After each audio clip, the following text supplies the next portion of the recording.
من طاقت دو نفر رو ندارم. درداش دکمه داشت میزدی آب میومد صورتمو با شفتم.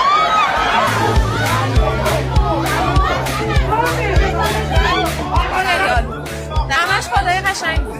عالی بود. بله خیلی عالی بود. همه خوب بازی کردن، خیلی عالی، همه چی خیلی خوب. عالی.